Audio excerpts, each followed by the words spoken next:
Here we are, you did it. We did it. Hello, everyone. Thank you so much for joining us this evening. This is going to be an exciting evening. I'm Dawn McCarty. Welcome to Humanly Possible. Tonight we have an amazing guest, Ben Biddick. Ben is the co-author of Get Up, The Art of Perseverance, and he is also a host for Get Up Nation. I am also with my co-host, Elise. Elise, could you please introduce yourself and then maybe add a little bit for Ben's introduction? Yeah, of course. Hi, everybody, and it's good morning from Australia. And I'm have the wonderful honor and privilege of speaking today to my mate Ben, who I've known for a little while. He's my American counterpart, he feels like to me, over there. And we're going to be talking today about his amazing show, the Get Up Nation show as well. He's got so many interviews on there now about resilience, which is really a big world message that we want to get out there today. And Ben is our guy to be talking about that. And his show is committed to creating, developing and empowering individuals, organizations and societies to practice a skilled resilience that obliterates obstacles, maximizes potential and wastes no time in creating human interactions of profound depth, respect, health and productivity. And it is my great pleasure to introduce you all to Ben Biddick if you don't already know him. Welcome, Ben. It's great to be here. Thank you so much for having me on your amazing show. I can't wait to get into our discussion here, and thank you to anybody taking in this content. I know there's a lot of offerings that are out there that you can offer your time and attention to, and so I'm honored that you're taking your time and attention to listen to us tonight. And I hope that we can bring you a lot of valuable insights and knowledge and experience to help you thrive in your life, no matter what challenge you're facing out there. So thank you very much. I look forward to connecting with you guys again. Yeah. Yes. Thank you so much for being here. I mean, you've done some amazing things, but first I want to thank you for your service. And I know that you are a veteran of the U.S. Army, and you were a medic, correct? Yep, I wore a lot of different hats, but that was one of them. Yes, indeed. You were also a former child forensic interviewer, a crisis and hostage negotiator, and a human trafficking investigator. Yes. So lots and lots of stuff that we can dig into tonight. So, sure. Elise, do you have any questions you want to start off with?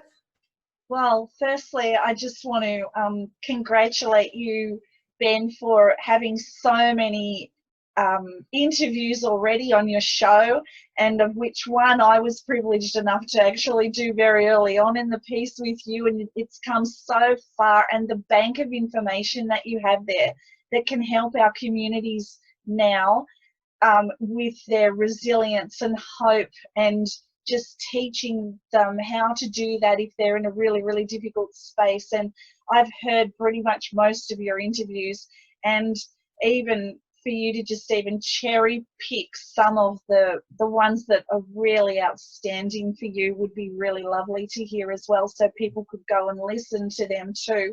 But I want to put the floor over to you, because you're one of the most eloquent speakers I've ever heard as well, and some of the words that you say, I'm like, so I'm going to do limited talking today and hand it over to you, and tell us, who is Ben Biddick and what are you all about, Ben?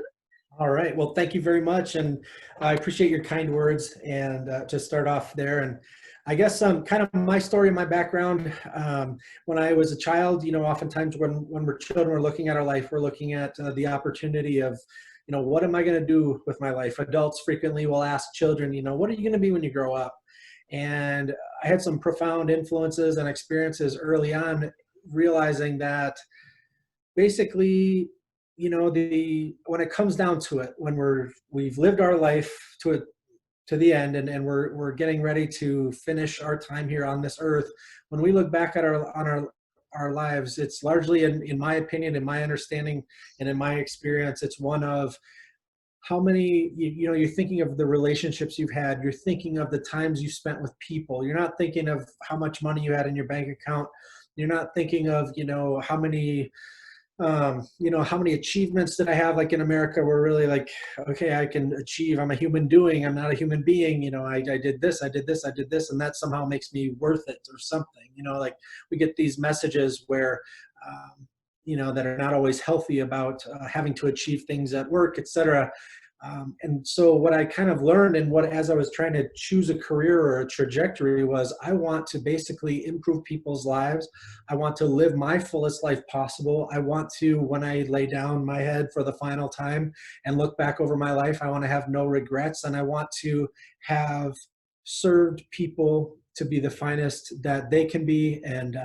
And learning and how that works, it basically brings out the best in you as you seek to do that. It also can bring out the worst in you, but if you learn from it, then it can bring the best out of you as well. But that process of growth and experience, it just kind of has been what I valued or what I've been focused on my entire life. So it was very difficult as far as choosing a career. So I just figured, well, I just want to serve. I just want to go into these places, go into the places where people are suffering, and how can I make their life better? So it was kind of at the end of my bachelor's degree in college where I decided that writing was part of what I was doing. And so the final task of the degree was to write a full-length book. And I was age 20, 21 or whatever it was. And I was like, I don't know anything about anything. Anything that I write right now is going to be so pompous and ridiculous that I'd be ashamed of it. So I need to learn some things about the world. You know, nobody wants to hear a 21-year-old lecturing them about, you know, things. So I need to go out there and learn and understand. And so I just basically traveled as much as I could. Worked odd jobs all over the place. Traveled to a few different countries. Started working in basically all sorts of different jobs. But then 9/11 happened, the attacks on the trade towers. My brother was working in the building across the street from one of the trade towers. He called me that morning and said, "Turn your TV on. I'm fine, but I will call, and I'll call you when I can." And so suddenly, you know, it's a different world when after 9/11 happens. Entirely different awareness of who we were, of what we were doing, of threats that existed. And so started to serve in the military, joined the Army, served as a combat medic, did a bunch of different roles in the military, served a tour in Iraq, came back home, worked in law enforcement, worked in as a nurse. Like I said, I get bored easy. So I worked as a nurse. I worked in correction, like doing medical at a county jail, at a minimum security prison, at, you know, your internal medicine clinics, med surg and hospitals. I was always trying to learn. I was just learning as much as I could, and any opportunity that came up to learn something or get a degree, I was like, I want to do that. And it would just expose me to all these people in all these different environments and facing all these different challenges. And then that became, you know, part of that became law enforcement. Part of that was human trafficking. Part of that is de-escalating people who are intoxicated, armed, and, you know, having homicidal, suicidal thoughts, who have, you know, severe trauma histories, who have overwhelming challenges associated with addiction, you know, histories of violence and abuse as children, et cetera. And so so helping de-escalate those situations. Then I worked on a crisis, you know, working in a crisis line for helping suicidal and homicidal people get the care that they need and get connected with services, and navigating all the challenges with our healthcare system of trying to provide compassionate and effective care. So basically, I've done all of these things, and then I kind of got to the point where I felt I was ready to take the things that I've experienced and give it more from the writing side of things. So I started to do some writing projects, do some media stuff, and wrote the book with Adam Greenberg. He has an amazing story of the Major League Baseball. He has one of the most interesting stories in the history of the game. And it was such an honor to share his journey with everyone in the form of that book, where he was hit by a 92-mile-an-hour fastball in the back of his head, not on the helmet, but on his head. And the 7-year journey he had of trying to persevere from getting sent down to the minors back to the major leagues. And that kind of spawned my podcast here, where it's focusing on the biggest message that, after I've experienced all of these things, the biggest and most valuable message that I felt I can give to people, and seeing them suffer in all of these different ways, was to communicate and serve them in developing a sense of resilience. And if they have that, then we all can partner together to really navigate all of these tremendous challenges that we're facing. And we can be there for each other, and we can have profound fullness of living. We can experience profound growth and connection, like Elise had said, of part of the mission and vision of what I do on the podcast and with my writing and media and things like that, is to really create that.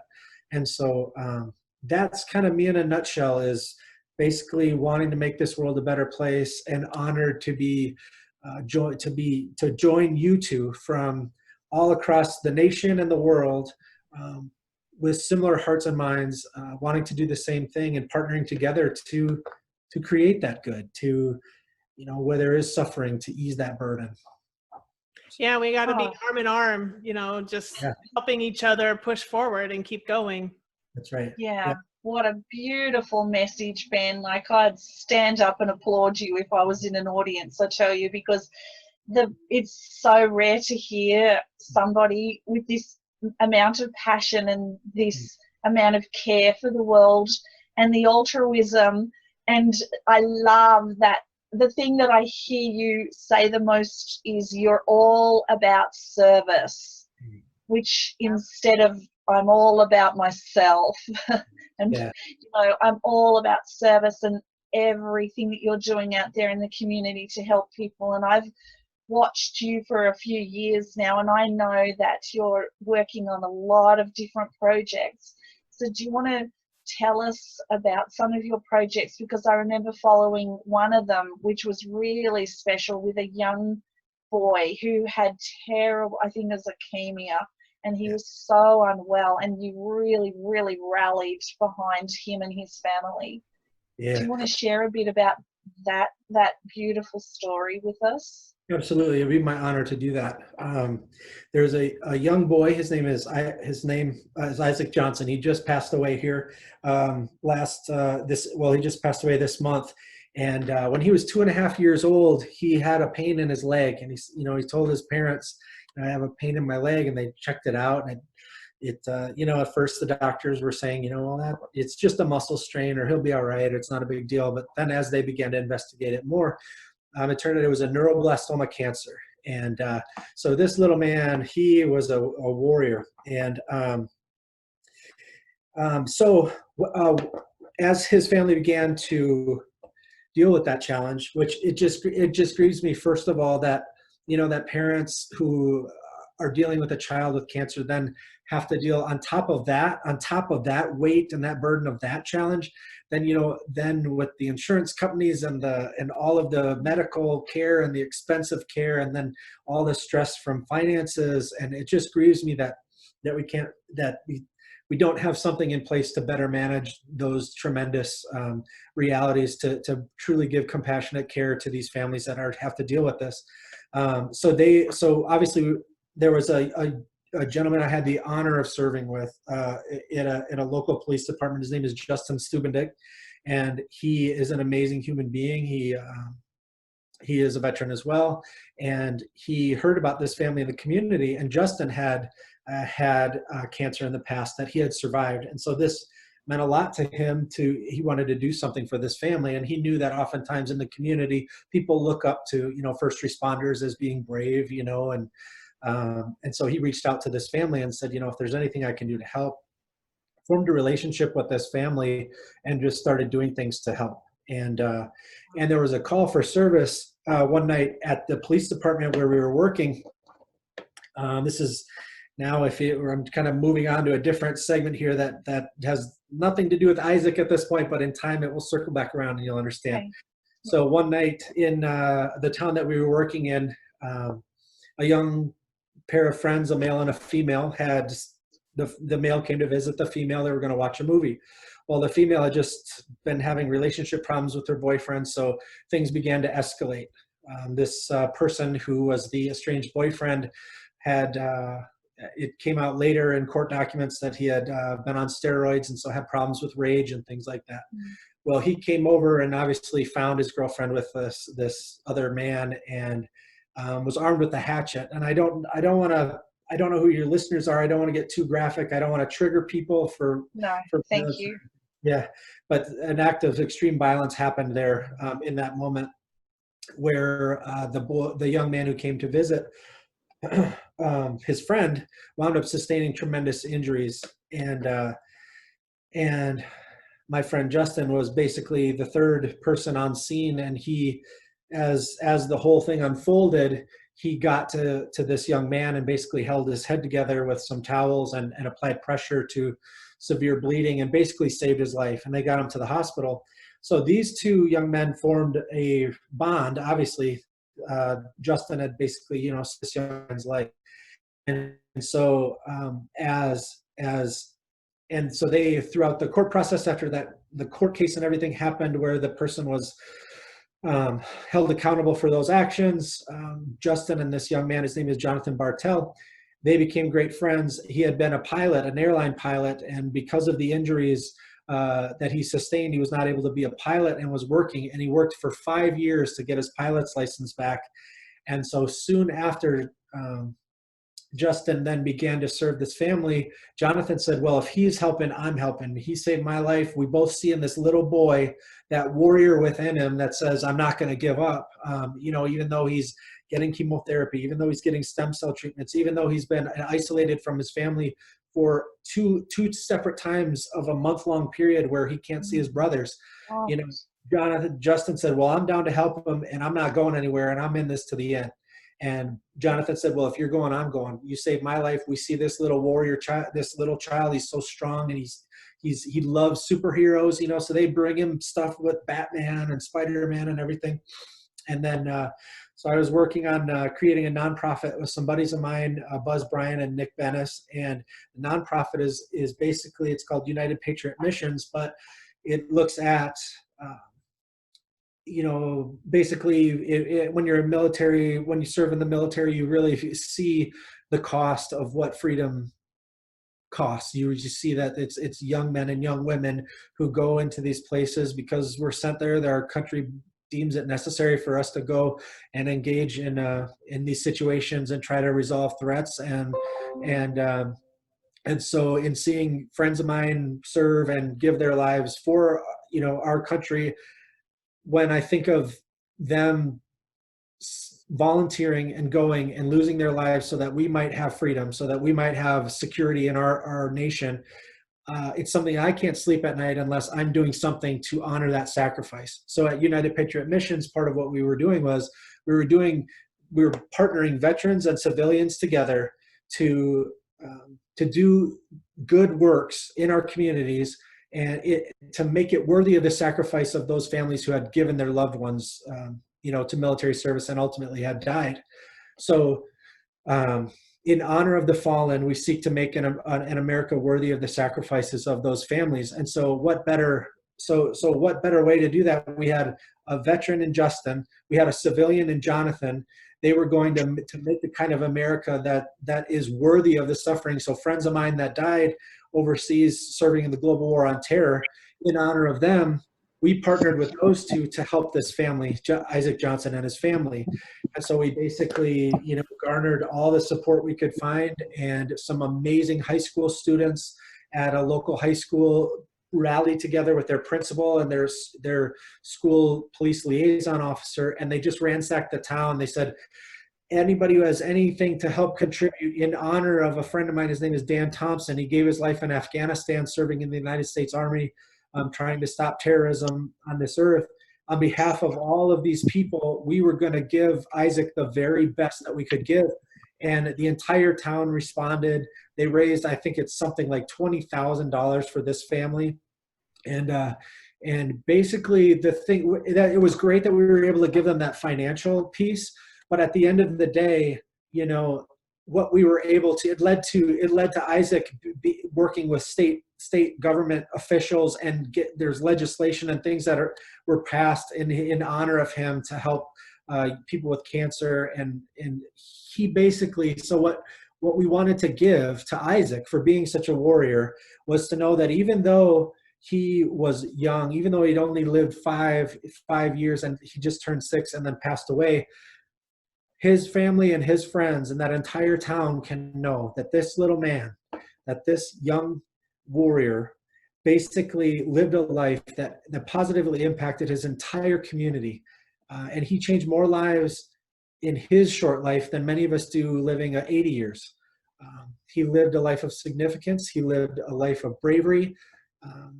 And so we're honored to carry on his memory. We're honored to serve that family. And so that's a little bit of what we did in behalf of Isaac Johnson. May he rest in peace, and may his family be very comforted to know that that they are amazing people, and that they can know that he's a true champion. So. Oh gosh, thank you for sharing that. That must, oh my gosh, what an amazing story. That is just amazing. And we'll dedicate this episode to Isaac. I think that would be a really great thing to do. And for all the other families and children out there suffering, and the story that you just told gives a very big message to communities out there and how they can help families who are really struggling, and this story that you've just shared now is a wonderful example of what other people can do. It's not, anything is humanly possible, really, and to help in that circumstance is really a beautiful, beautiful thing. So yeah, what people can do, but also who it can bring together as well. mm-hmm. Yes. And I love that it's humanly possible, like you're saying, like what this entire show is about. What's humanly possible? You know, oftentimes when we're confronted with something this overwhelming, you know, it's a lot to take in. It's challenging. It hurts to. We're often dealing with our own stuff, that we're often dealing with pain or struggle or challenges that we're dealing with, and then to add to that, you know, the suffering of this family. It can be overwhelming for people, but then it becomes something where if we decide to do something, even if it's not a huge thing, even if it's bringing a meal to the family, or just saying, you know, I'm going to do something. What's possible here? So as if we can find that one thing that we can do, and what are we good at? Whether it's we love to cook, so I'm going to make a meal for this family, or I have a little extra money, so I'm going to buy that young man a toy that he's going to love, and the time that he does have, I know that he'll be playing with his brothers, and they'll build those moments and those memories together. Whatever you're good at, that's there for a reason.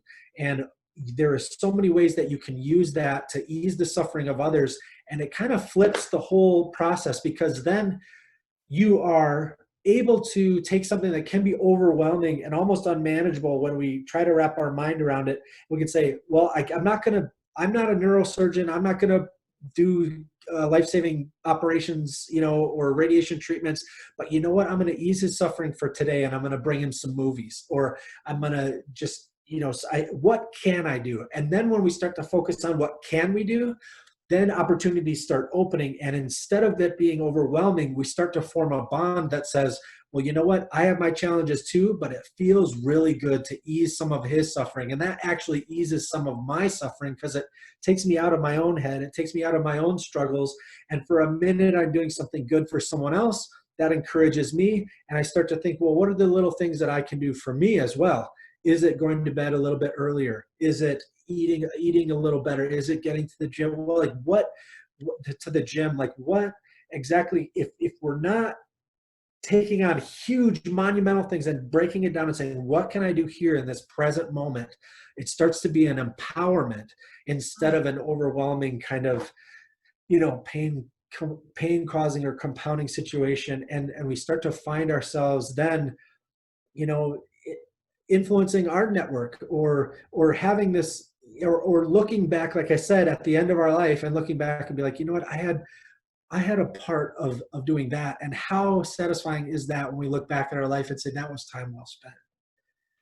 You know? Yeah, I like what you said about that empowerment, because I think by empowering yourself and empowering others, a lot can be done through that. A lot can be managed, and our community can grow stronger, and we can empower each other. and we can resolve a lot of, a lot of issues that go on, from trauma to, all kinds of stuff going on right now in the world has links back to that trauma. Mm. Yes, yes. And I just wanted the story, Adam Greenberg's story, the baseball player, former Chicago Cub, Miami Marlin, if that's correct. And Yep. Also he's the CEO of the nutrition company LuronLiving.com. So his friendship Yep. with you, could you talk a little bit about why you got together with him and wrote up the Get Up Nation and the Art of Perseverance, and what that came through and what his story was with regards to the incident with the baseball, and how you two decided to get together and actually speak and tell and share his story of resilience and what you walked through together, because that's amazing, that story. Yeah, and I'd really encourage people to look. There's some YouTube videos of this. So this is all a true story. This is, this is something that it wouldn't surprise me if, a filmmaker wanted to make this into a film, because it's so, it's the absolute truth. And it's truly just mind-boggling, the amount of inspiration and that comes from this. So it's my pleasure to share this, the story. I'll just go into Adam's story. So Adam was not a huge 6'5" athlete, cut with muscle, 250 pounds. He was short, but he was fast, and he had a work ethic that was unparalleled. And what he loved was sports. And so from a very early age, he just excelled in sports. He's playing soccer, he's playing basketball, he's playing baseball, and starting to get offers from colleges because he's, just a phenomenal athlete. And he settled on baseball and decided to basically, this is the sport that I'm going to do. And he just had a work ethic, like I said, that was unparalleled. No matter what the family was doing, he was going to get 300 bat swings in every day, because pro players, he looked at what you need to be a professional athlete in Major League Baseball, and you have less than half of a second to decide and swing the bat to hit the ball, because these pitchers are throwing the ball at 100 miles an hour, 90 miles an hour. It's you have to be an elite athlete in order to make it into Major League Baseball. There's only 18,000 human beings in history who have ever reached the height of that athletic excellence. And so he, from a very young age, decided that's what I want to do. So he would do everything he could. He was earliest to practice. He was the last one to leave.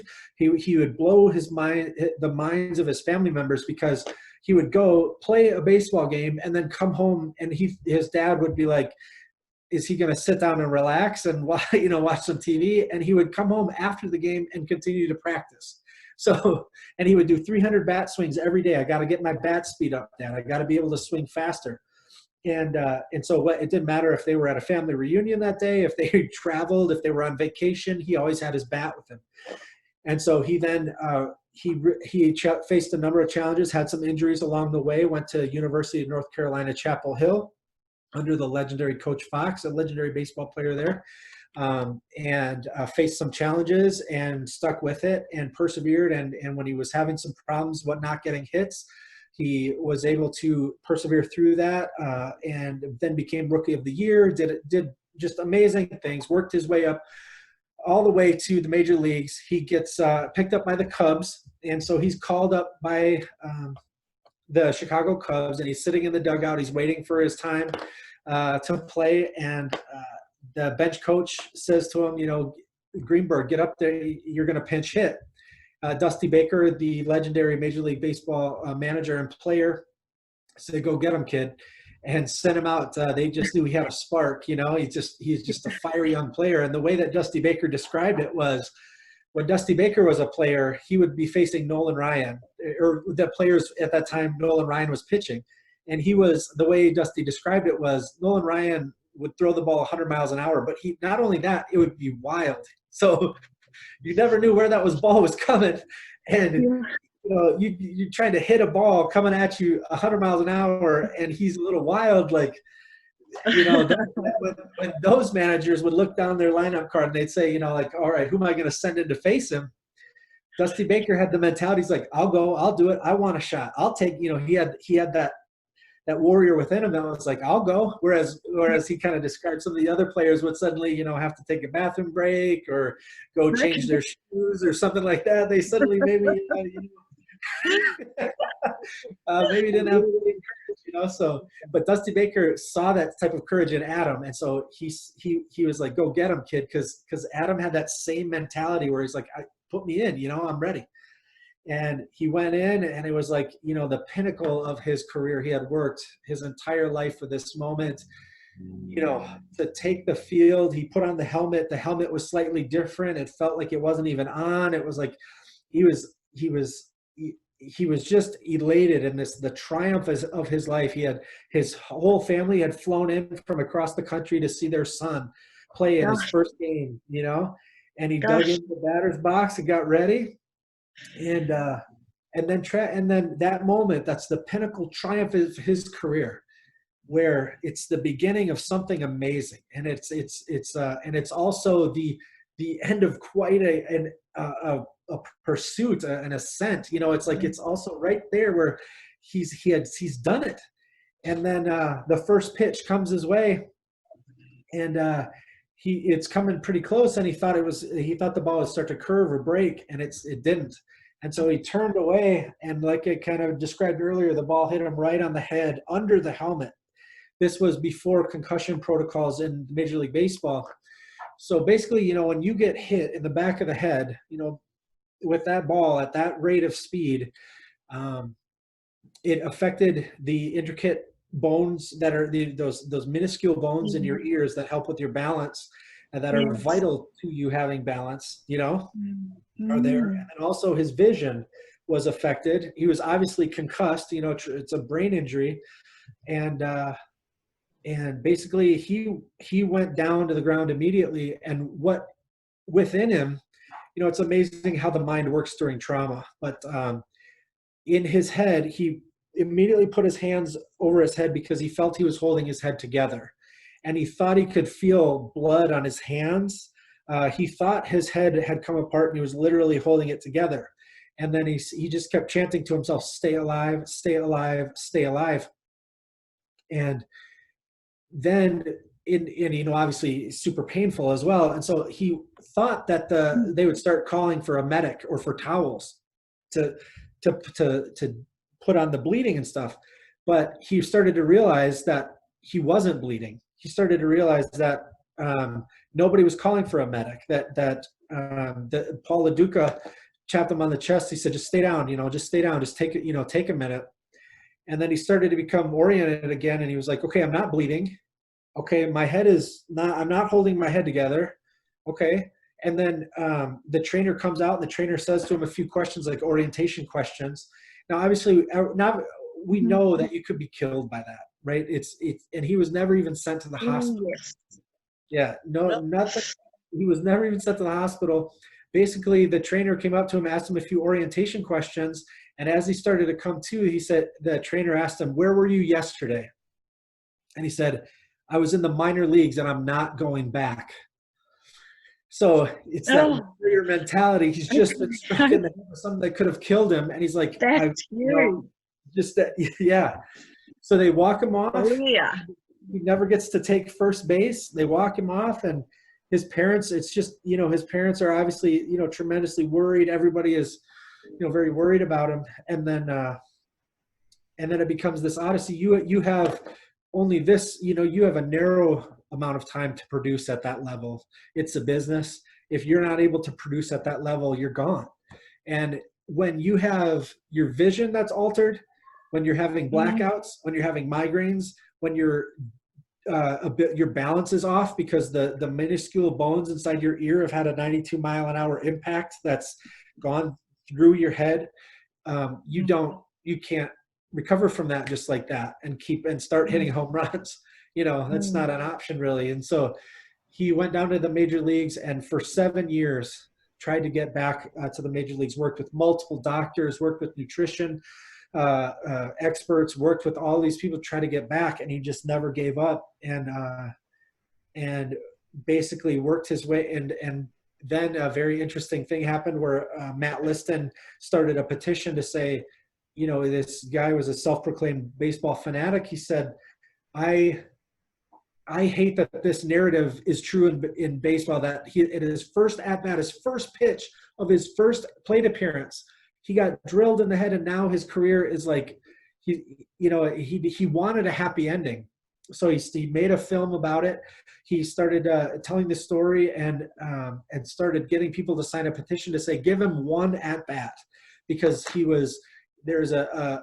people were comparing him in the media with the Field of Dreams film, where Burt Lancaster plays the character, where he talks about, I'd like to have one at bat, and he goes on this poetic soliloquy about, I would have liked to have one at bat. And so that kind of got played into the media, but then it was a groundswell movement that said, give him one at bat, he deserves that. And so 7 years later, on the Today Show, the president of the Miami Marlins, David Sampson, invited him, gave him a one-day contract with the Miami Marlins to come get an official at-bat in a Marlins uniform.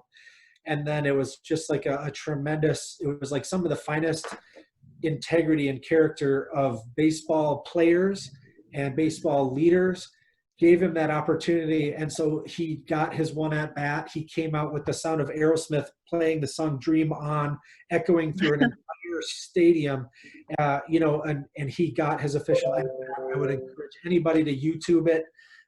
It's one of the most profound stories in baseball ever. And the thing about it, and this is the thing that created basically the idea of resilience and Get Up Nation, and where we all have this somewhat in our experience with adversity, is if Adam had not been hit by that pitch, he would maybe, let's say best case scenario, he would have been an all-star, right? Best case scenario, and he would have entertained people and been impressed by them, and they would have talked about, what a great base stealer he was, right?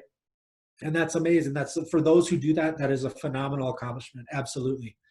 But what started to happen was people who became aware of Adam's story began to reach out to him for help, like a family who, their young son who had also had a similar injury, a head injury. And so he was having photosensitivity, sensitivity to light. The sounds were overwhelming to him because of the way his brain was impacted in a similar injury. And so his parents found this child's parents, found him in a closet, and he was contemplating suicide, right? Because he couldn't do the things that he enjoyed anymore. He used to love playing in the band. Now, whenever he played in band, it was so loud, it would just be painful. He couldn't do the things that he loved. And he thought it was going to be like this forever. You know how children think differently and don't have the ability to understand certain things that adults do. So this child thought it was going to be like this forever, this horrendous existence. And so the dad, in desperation, after finding their son like this, found Adam and his story and sent it. He wanted to just get a signed baseball card or a poster, something to inspire the child, to help him not to give up. And then obviously Adam was like, well, I'm going to do more than that. And so they became friends basically, and are still in touch today.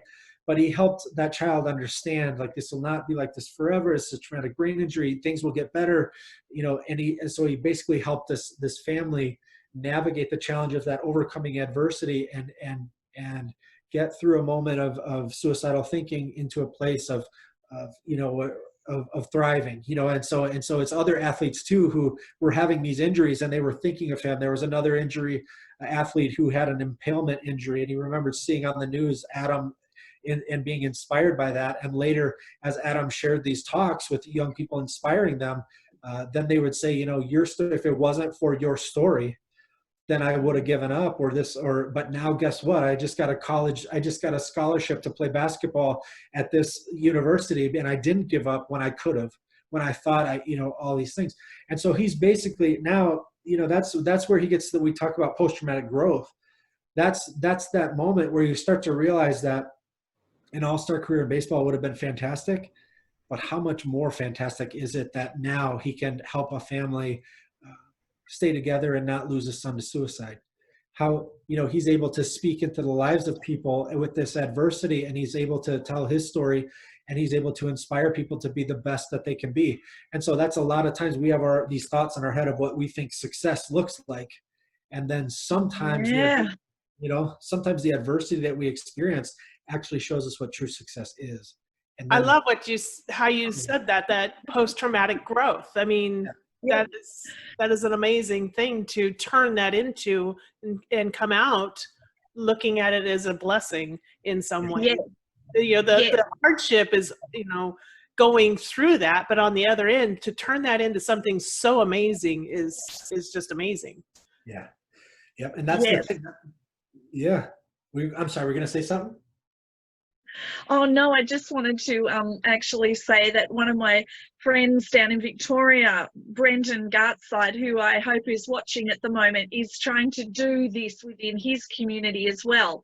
And I wanted to say, Brendan, post-traumatic growth. We need to really get onto that term. But would you like to explain what that actually means to you, Ben? Because I've not heard it before. So, and we're all learning all the time. So, new thing for me, even though I work in psych. Sure. What does post-traumatic growth actually mean to you? Right. So basically, you know, when we go through trauma, like nothing, like, so pleasurable things get our attention, right? But then pain gets our attention, like even more than pleasurable things, right? So a lot of times we spend our whole life chasing after pleasurable things and trying to sustain a pleasurable lifestyle, right? Or whatever it is. And, you know, we want to have a nice car, or we want to have enough money, or we want to have, you know, all these nice things, etc. But, and we spend our times like running or being afraid of the painful things in life, right? And so we kind of get caught in this cycle, you know, where sometimes we think that all those negative, like we live a life of fear that way, right? We think of, oh, all the awful things that could happen, right? And so we kind of get in this thing where we live a life of fear. Now, at some point in this journey, we are going to experience something that is painful, right? We can never plan and prevent everything, right? You can plan and you can probably spend your whole life inside a room, you know, trying to make sure that something awful doesn't happen to, you know, but we lose our life. We lose our present moment at the time.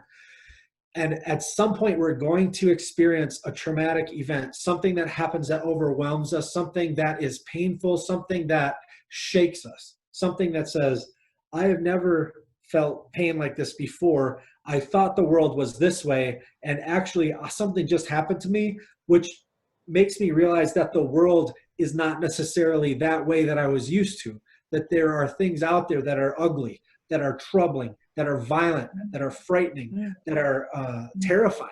You know, post-traumatic stress, that happens when we feel a sense of helplessness paired with a sense of terror or ultimate horror, you know, something awful.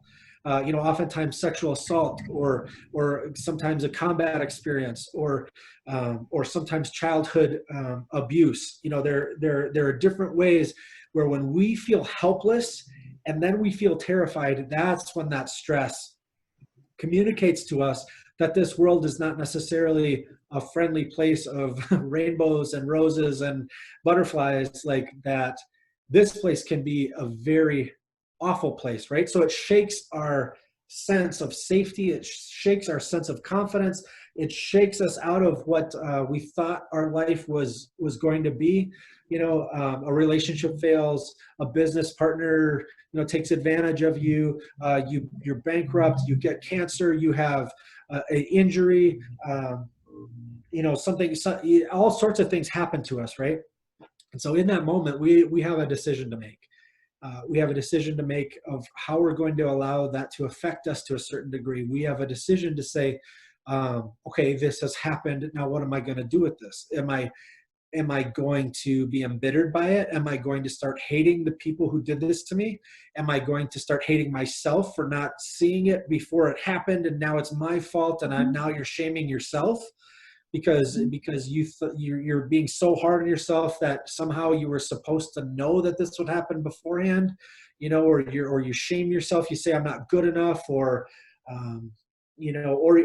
or there are different ways that we can respond to this. We can have immense guilt. We could say, if I would have done this, then I should have done this. And we all get trapped in this cycle of how can we deal with this fact that this awful thing happened? It's very humbling, but we have an opportunity to say, okay, this has happened.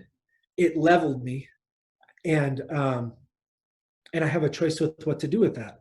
And so you start to have this awareness because sometimes we feel like it's literally we're the only people who feel this. Sometimes we feel like we're the only one, and in reality, there's probably a lot of people who have also experienced a similar form of adversity. And so what we start to understand is when we get connected with people, when like in this program, as you articulate the challenges that you're facing or that your guests face, it starts to communicate, wait, I'm not the only person that this has happened to. Okay, so this is actually not something I need to be hard on myself about.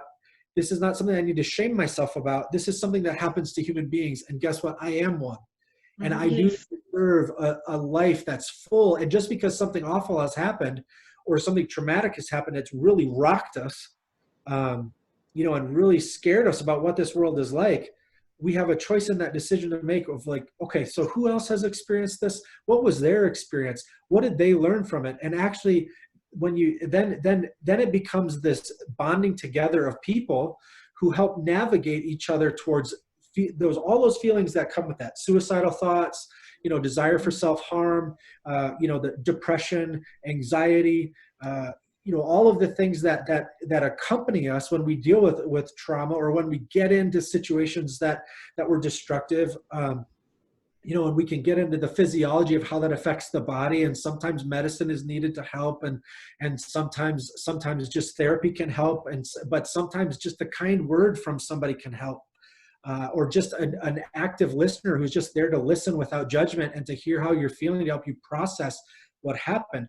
But basically, you get that post-traumatic growth, which says, I have sustained, a traumatic situation that's impacted me significantly, but how can this make me better? So how can I take this awful thing that's happened, and how can I prevent that for someone else? And then it starts getting exciting, because then as you grow from those moments, you start to understand, wow, once I learned some skills in dealing with, okay, these are my emotions, and I'm understanding that, that mindfulness, whether it's, not getting too far into the future where we get ridden with anxiety, not racking ourselves over a past that's gone and getting lost into spiraling thoughts about how I should try to change the past and get to a point of acceptance, so that I'm not, feeling that constant like terror and pain within of all these painful and frightening emotions.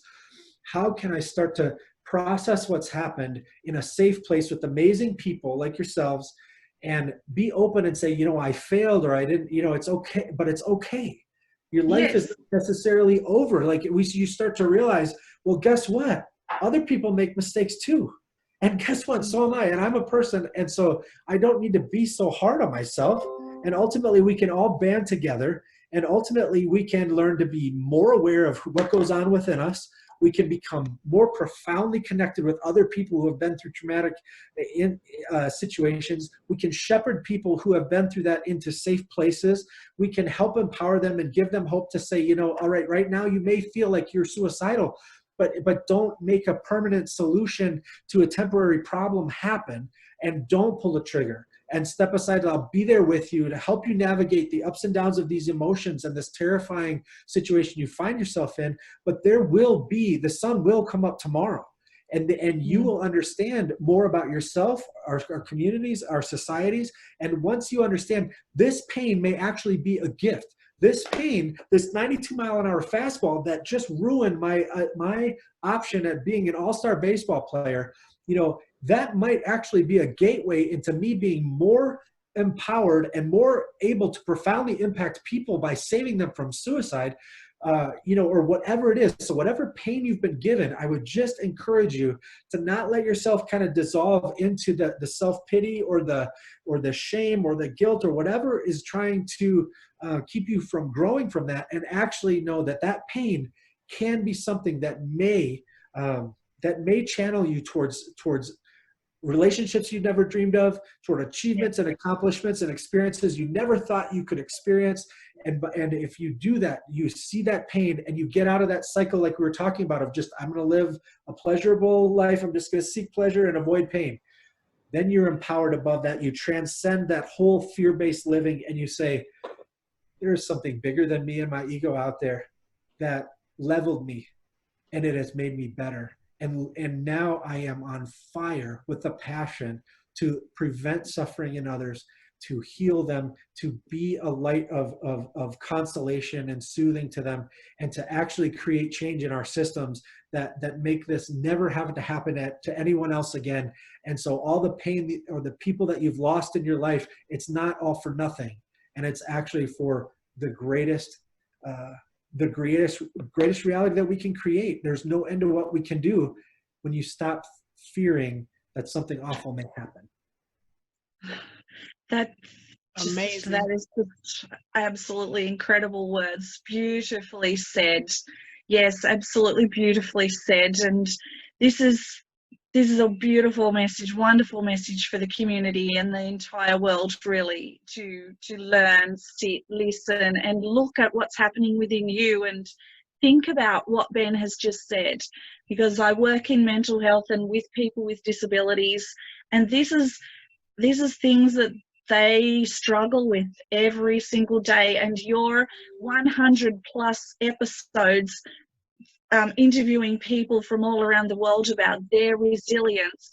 Could you tell us a little bit about that and who you were choosing? Because it wasn't always famous people who you were choosing. You were actually picking people within their communities who were doing different things, who were empowering people. And when I listened to the Disabilities Redefined interview with our buddy Dr. Wagner, and he was because he works with people with disabilities who were shining so brightly in the world and trying to change things up, and beauty queens with disabilities and lovely people with Down syndrome who are walking catwalks and on the international stage. And he shines a big light on the ability of people out there and turning things around. And if anybody wants to know what I'm talking about, that's Disabilities Redefined with Dr. Truett Wagner. Go and have a look at him, because he's also interviewing a lot of people with very serious challenges who are turning their lives around. But tell us a little bit about your interviews, Ben, because they're absolutely incredible and inspiring as well.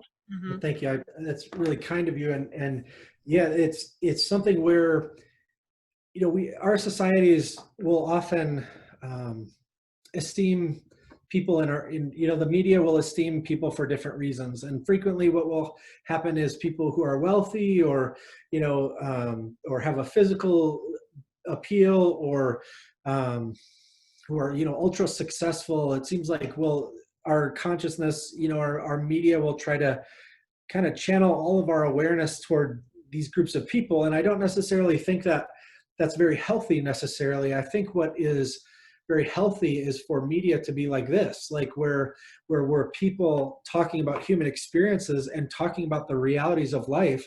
And nothing is more successful, I guess, if that's the right word, than people who are living life to the fullest, who go home happy each night, I guess that's not the best term to use, but people who have that resilience or that ability to navigate challenges, who live with bravery and courage, who not necessarily go home happy every night because we're always facing things, but who have a knowledge or an insight that they live their life to help others thrive, and that their thriving doesn't take away from anyone else. So their success doesn't exclude others. I think these are the heroes that I want to learn from. These are, like you were saying, like one of the guests on my show. She is a beautiful young lady, and she had some deformities in her leg, and so she has an amputation of her leg, and so she was always ashamed to go to the beach because she would be ashamed to show her leg, and she would go to school and be teased by kids because she would fall down sometimes. And she's an amazing person who, you know, decided that she would not live in shame, and now she's a model, and she is for to help young girls have a good body image or a good sense of saying, like, beauty doesn't the concept of beauty is something that we need to really understand. And when I think of beauty, I think of people who overcome adversity. I think of people who are there for others during hard times, who are that voice on the phone, like the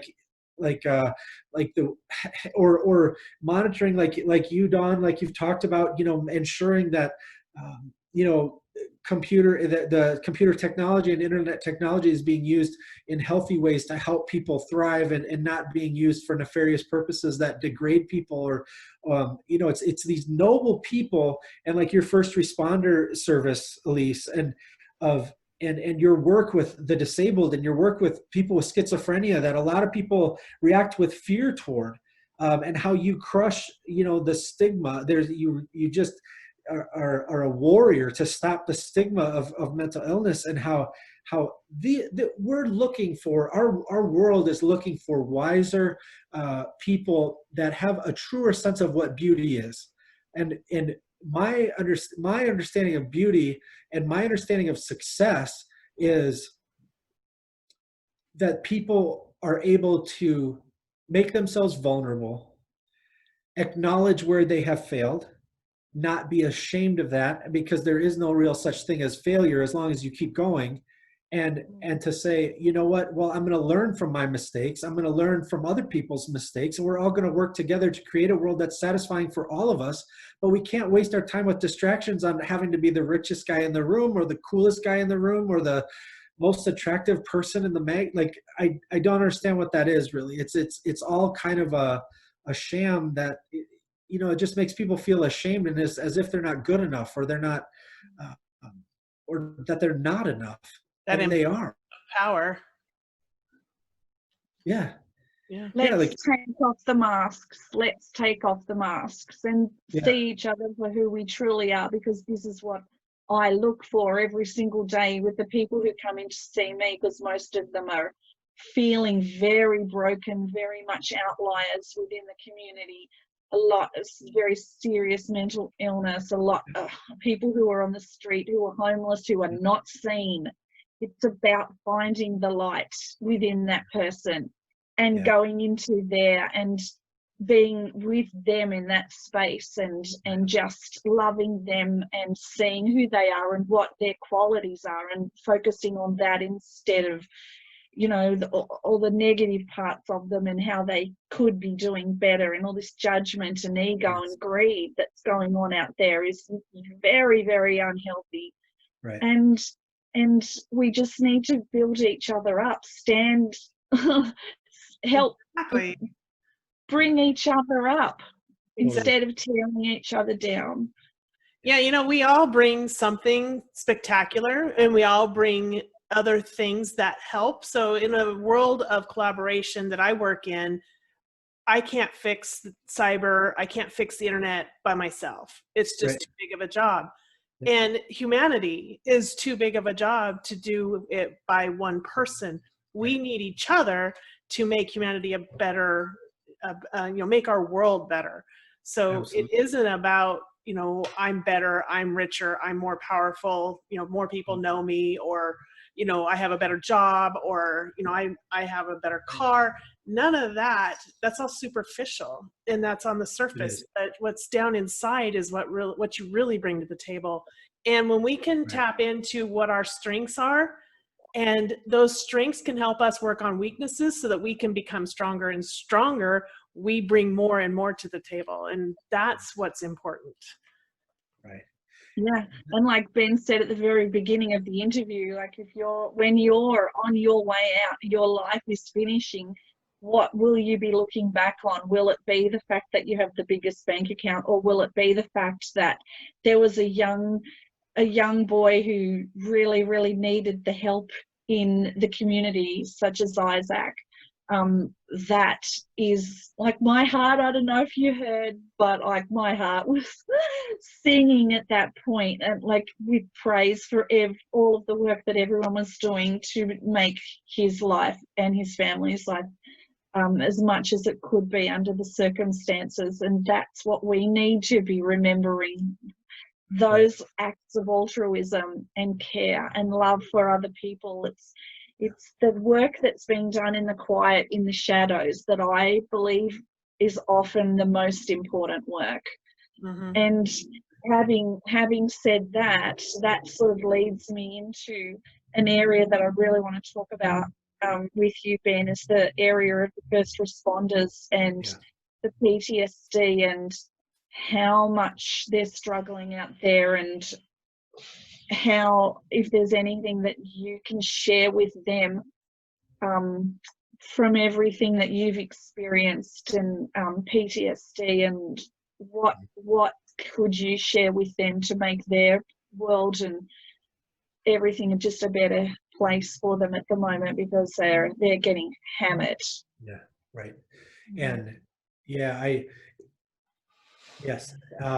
one, I've been, it's something that I've lost a lot of sleep on here lately, and in my life, as we seek to create systems where people certainly have security and they have a sense of peace in their community, and they have a sense of justice, and that each person experiences a sense that I'm valued. Like that speaks kind of to what I talked about a little bit with our nonprofit, the United Patriot Missions, where for those who gave their lives so that this nation could be free, we owe them, in my opinion,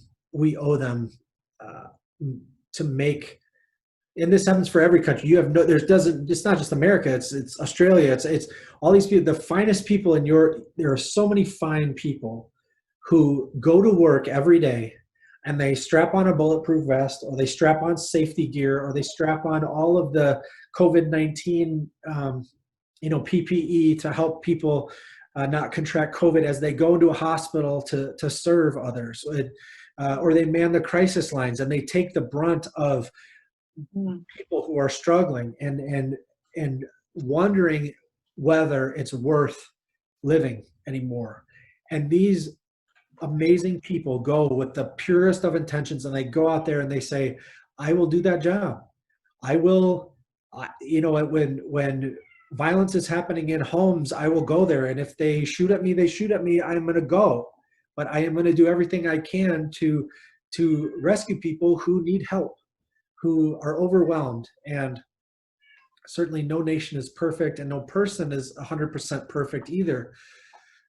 So my main message for everybody involved is that we need a greater dose of compassion and understanding to invest in our mental health systems to make them effective, because we cannot send men and women out into dangerous situations with a gun on their hip and with a bulletproof vest, and we can't send them out consistently into the most twisted and awful realities that human beings put themselves through without caring for them as a whole person.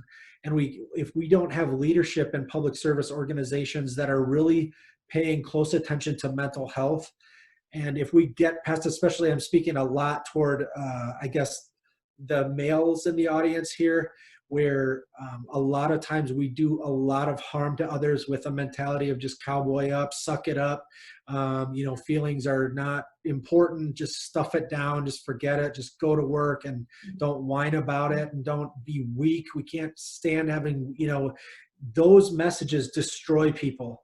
And true strength for men and women is to be able to articulate after they do CPR on a baby. They need to have a moment to process that, to get help if they need it. Because when you go into these situations, I remember doing CPR on a guy who had been shot through the neck and the face. And I remember, all of those sights and sounds of this, and just thinking, frustrated at a system that keeps people in poverty that people are experiencing this poverty, and we have systems that seem more built upon greed and financial gain than upon humanity, and experiencing and seeing this play out, and seeing people take their own life, and seeing the families crying as they find their loved one, or all of these things. This is what first responders see every day, and they're often compared to the Vietnam veterans of America, that they're neglected in a sense of understanding the significance of what they go through every day, of what they see, of what they're expected to manage. And we have such dysfunction in our political system, where solutions are not happening on our streets, on our homes, in our financial sector. These things are not being resolved by our political leaders, so they're being managed by cops on the street. They're making these decisions, trying to work with the courts to solve these complex problems. And a lot of our public service organizations don't have the funding or the oversight or the leadership to actually bring about the solutions. And so the things that are not happening on high, they play out into violence in the streets. And so, certainly there needs to be, and certainly there cannot be racism in any. Racism is not to be tolerated in any way. And for especially in America, our African American community that has been treated with such discrimination and prejudice and animosity and violence and abuses, this is where I see people who are supposed to, give justice. This is a profound opportunity for all of us to grow. This is a profound opportunity to have. When we talk about what law enforcement is, people comply with the law when they find it valid, when they find that it's a valid law. If everyone sees it as this law that we have, that makes sense. It keeps us safe, and we're going to adhere to it.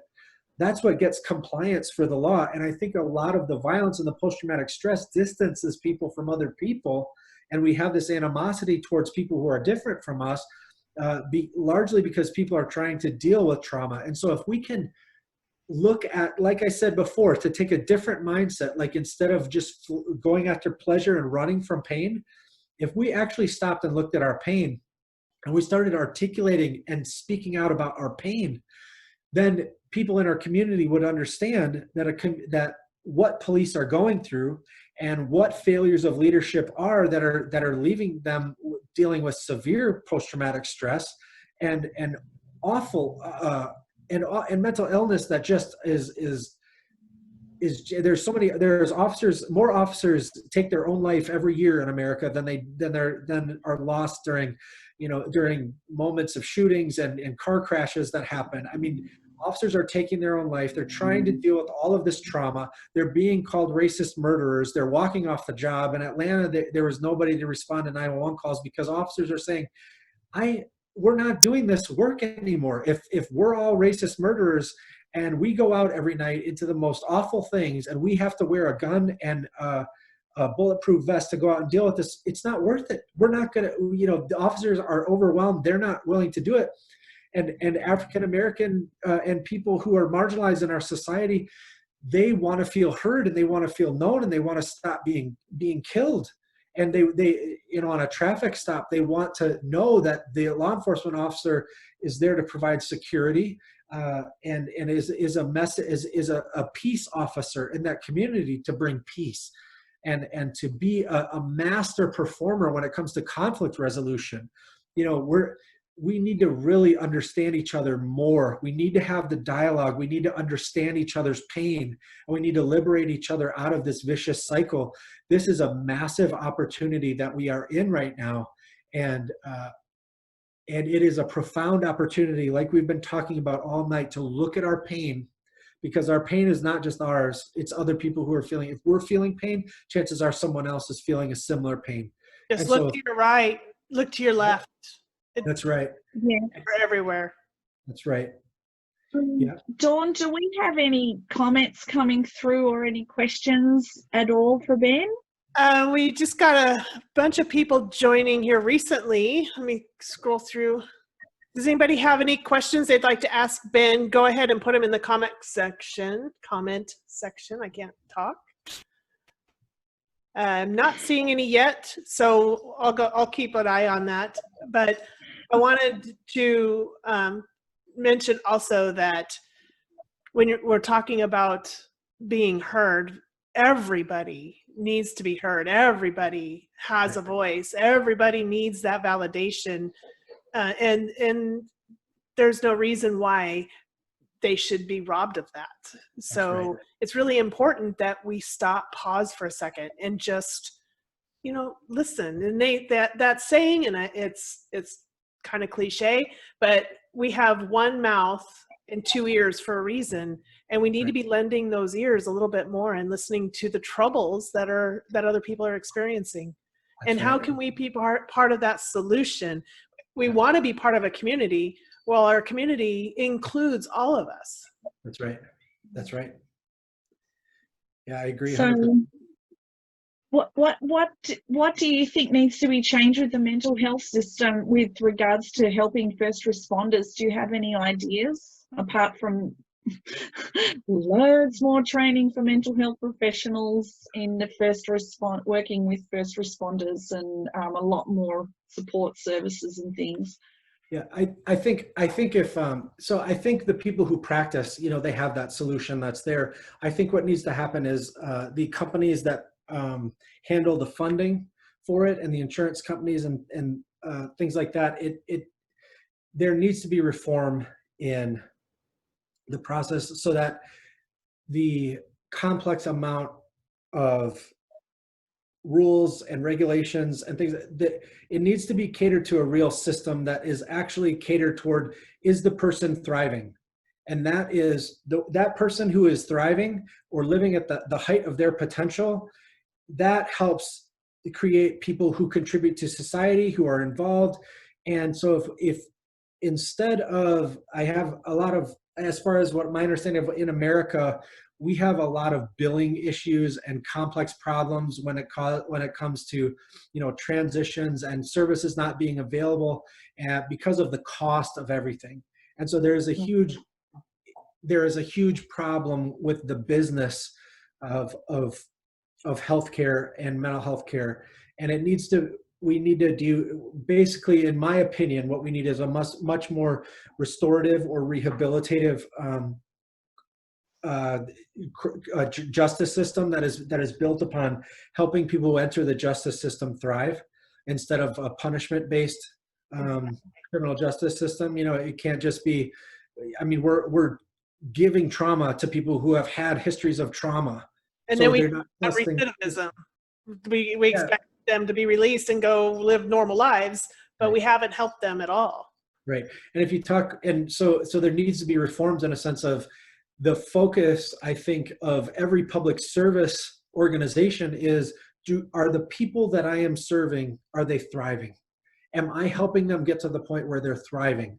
I don't care if they're, I don't care whoever they are, whatever shape and form they come in. There cannot be any, if there's marginalized people in a community, one thing that I had advocated for was, if there is anybody in that community, and what I'm saying is first responder organizations need to first have the trust of their community, right?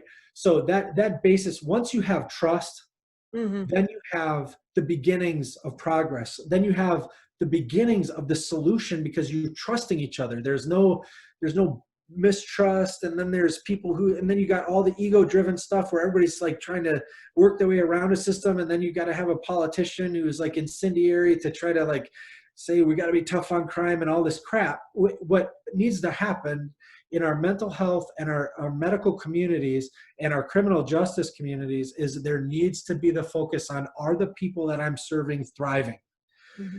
Is this offender who committed this crime, are they understanding the reasons for why that happened? Are they learning, are they gaining the self-awareness that they need in order to get to a point where they would never find themselves reacting in that way again, because they've been given the tools and the coping skills to help them navigate stress better, or they're provided with the treatment that they need for substance abuse, and they're as they deal with substance abuse and trying to get clean or trying to get into recovery, are they being supported and encouraged and freed from the shame that comes from being, you know, stalked by by law enforcement and then put in jail and then shamed for that. And then, their mental health treatment goes out the window because then they are getting incarcerated, and all of these things are happening.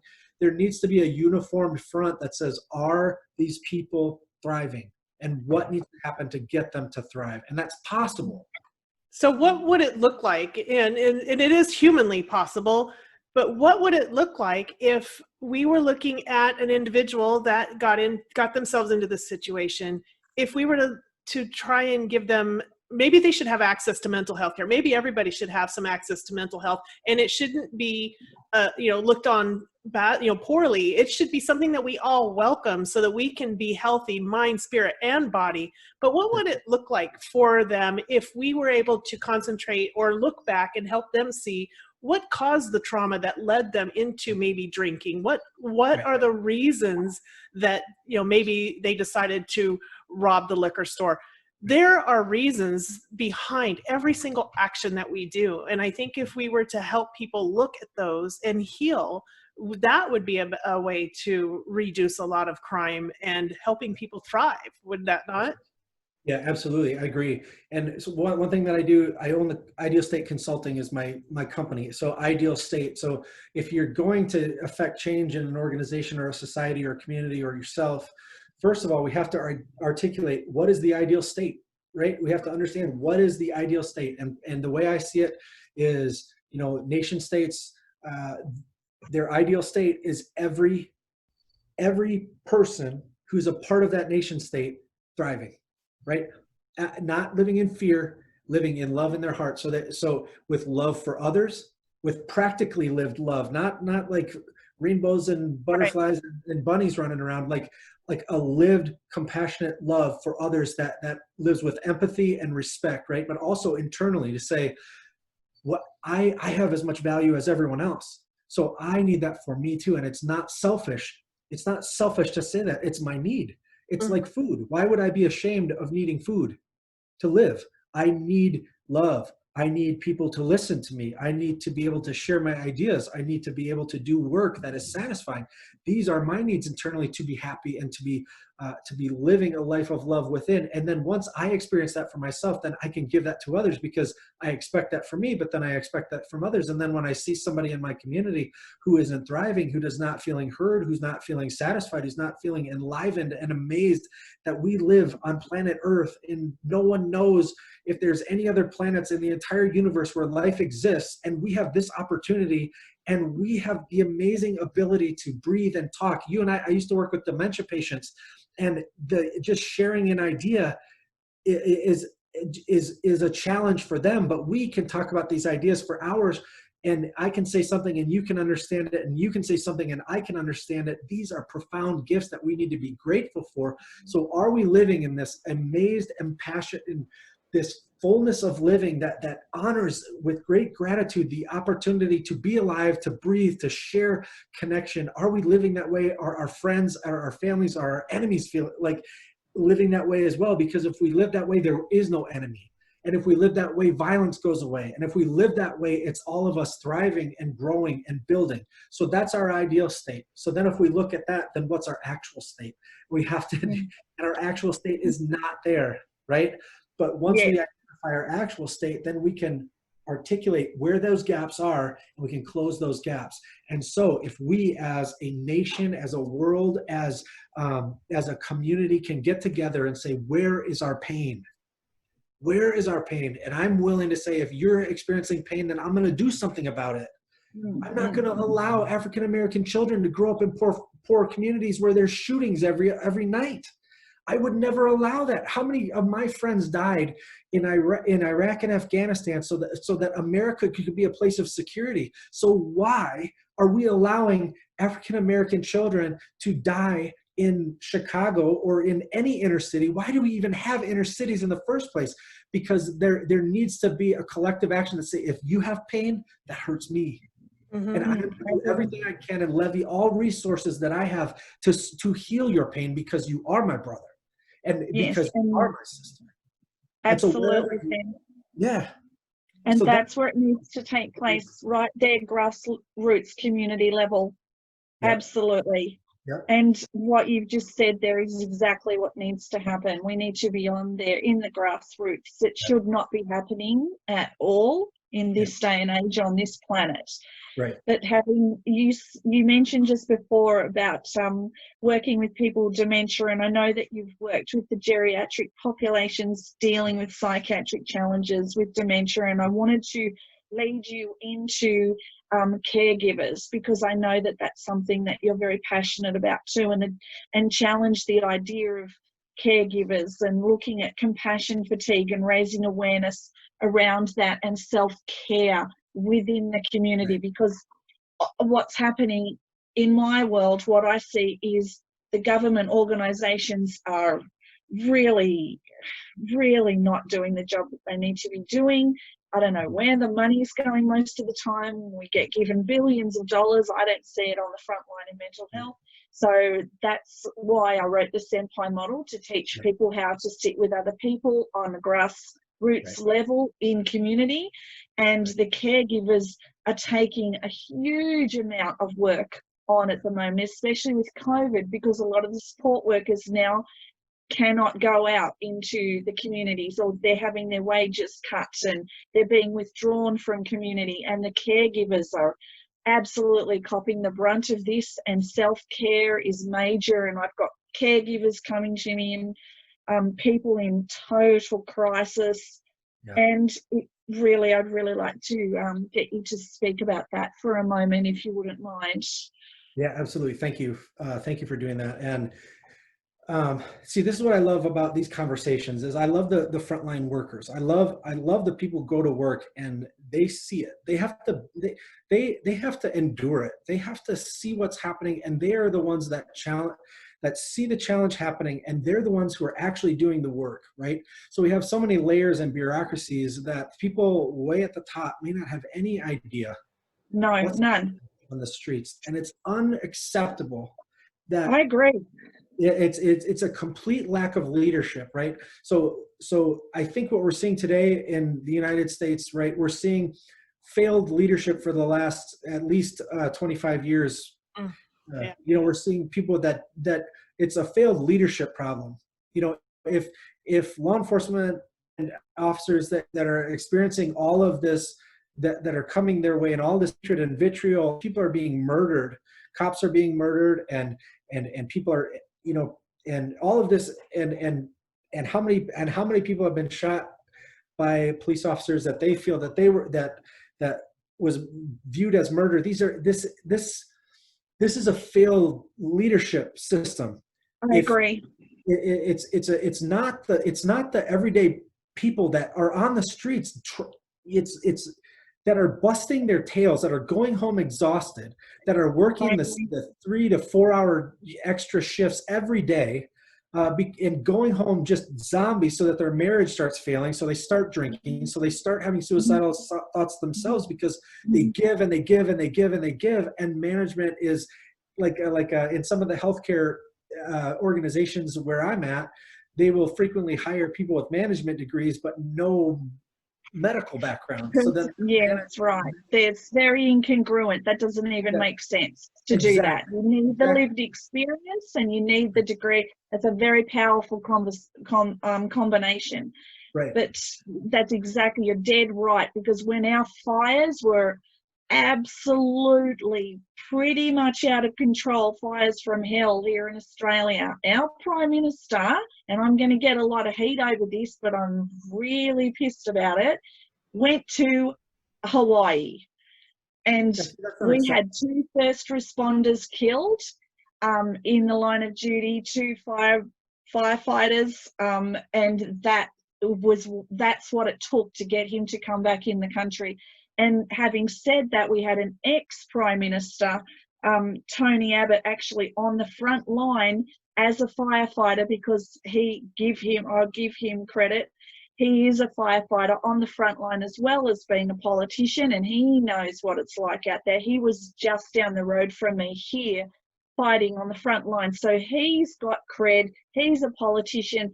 I want to absolutely see more of that, so that they understand what's going on out there in the front line. And And I say to them, come with me on the street, see my homeless people, hear their stories. A lot of them have come from professional backgrounds, and it's one thing led to the other, and now they're there. And there's this big gap between us and them. And with our system over here called the NTIS, it's being run by people who are corporate, who have never even spoken to any of the people that they're making life decisions about their money about. And this is huge gap. And I am standing up in the middle of it saying, not good enough. And I completely agree with you, Ben. I do as well. And I just want to add that it's definitely a breakdown, but it's a major disconnect between our leaders and our communities. And until the leaders start getting a grip with reality, I don't see that they're going to be able to help in this situation. So I think that's why there's such an upraising in demands for the reform. And we've got to start getting our leaders to stop pushing for votes and start working for the people. Right. There needs to be practical solutions. There's practical solutions. Like if leadership spent even a quarter amount of the time that they do doing whatever they do. Down at the table, start having a conversation. Exactly. If they spent a quarter of their time actually finding a practical solution to something, you know, how many, if we actually stopped with all the games up at that level and actually just found people, subject matter experts who know their field, who work their field, who have expertise in it, and you put the finest minds and the most experienced people together, they will find a solution. Just get out the way and they will find a solution. And so it's people that it's wherever the money's coming from that buys the votes, that buys the power, that buys this, whatever it is. Whenever people decide that wealth is not success, and once they figure out that success is truly helping people thrive, then instead of just being rich and driving a nice car and being, I guess, in the news a lot, like as soon as people like find the soul within them and actually connect the soul to other people in their community that they care about, until we get to the point that is the leaders that we decide to vote for and that we decide to follow and that we decide to give that contract with them, that social contract that says, all right, if you as my leader decide to do what you say, then we will follow and we'll work together to create solutions that affect our world. But if we're going to be done with the leadership process that's happening, the world is devoid of leadership at this point right now. It seems like quality leadership that when the fires are burning, they're out bringing water to the firefighters. I mean, you got to see them be part of that community instead of being up there on their cloud nine while we're down here working on the ground. We're on the front lines. We're the grassroots. And we're the ones that are supposed to be telling them what we want. So there's that disconnect again. If it's the power of humility, and it's the power of humility that says, truly living is not just seeking pleasure sustained over a certain amount of period of time and then we die. That is not success. That is not successful living. That is not living. Well, and then let's look back 100 years. What are they going to see when they look back and you're just this little blip and you're no longer relevant? You're no longer important. You did not do anything substantial to improve, and they talk about a utopia. You can't have utopia if we're not thriving. Our communities need to thrive and our nations need to thrive. And when we have that thriving, people, like you said, people are more willing to follow the laws and to contribute to their society when we're thriving. Right. And that makes everybody. Exactly. And they need to feel heard. Like they say, the riot is the language of the unheard, right? So they have, the people who are rioting have not felt heard. And so when they're shot, for situations that were escalated instead of de-escalated, it shows the massive disrespect. It shows the mentality that says these people are not part of this. These people are not being given, the respect that they deserve to be a part of this. this nation, this group, this thing, if they're just being shot like dogs in the street and they're not being heard, that's why riots happen. And a successful law enforcement, organization has so much emotional intelligence, empathy, and a desire to solve the root causes of things, that police should be the biggest advocates for an ending of poverty, for just wages, because they're out in the streets for mental health care for all, for medical care that's affordable for people. Cops on the streets see where this line of civility kind of ebbs and fades. And so they have to see all these horrendous things, and they see it and they smell it and they taste it. And they're out there seeing these people who are suffering. They're seeing people who are violent. They're seeing people who are suicidal. And then they are taking on all this trauma, this vicarious trauma themselves, because they're dealing with this. And they're just this nice, convenient paramilitary force that just is forced to like keep America. That should never be put onto them anyway. Yeah. These things that they're seeing are because of failed efforts from on high. And if these things had been solved, it would not be this intense. It would not be this traumatic for everyone involved. It would be something where there are solutions. So there is peace. There would be justice, and then there would be peace. Is a thing where, all these struggling, brave men and women who go out there and they hit the streets, and that's their goal. They do not want to take people's rights from them. They do not want to get in violent situations. They want to create a finer world. They want to see the people that they're serving thrive. They want to thrive. They don't want to go home at night flashing on the blood that is all over their uniform and wondering if the fight they got into with the guy tonight, if he has AIDS or if he has hepatitis C or if he has some sort of bloodborne thing that is now all over them because some government funding ran out on the medicine he needs to keep him stable from bipolar or from schizophrenia. Like, Total disconnect. There has to be practical situations. There are answers. It's not hard. It's not difficult. People just need to take action in an effective way. And with all the garbage that's in the way and standing in the way of actually creating these solutions, people are dying. People are dying of every race. Which should be the biggest wake-up call of a lifetime, that people are actually dying. This isn't just an argument or a protest anymore. This is people actually, lives are being lost. It's not a game. We can't play games like this. That's right. How do we get to that perseverance? What's that? Sorry, Elise. Sorry, I was just thinking, because I work with the police and then I work with the community, and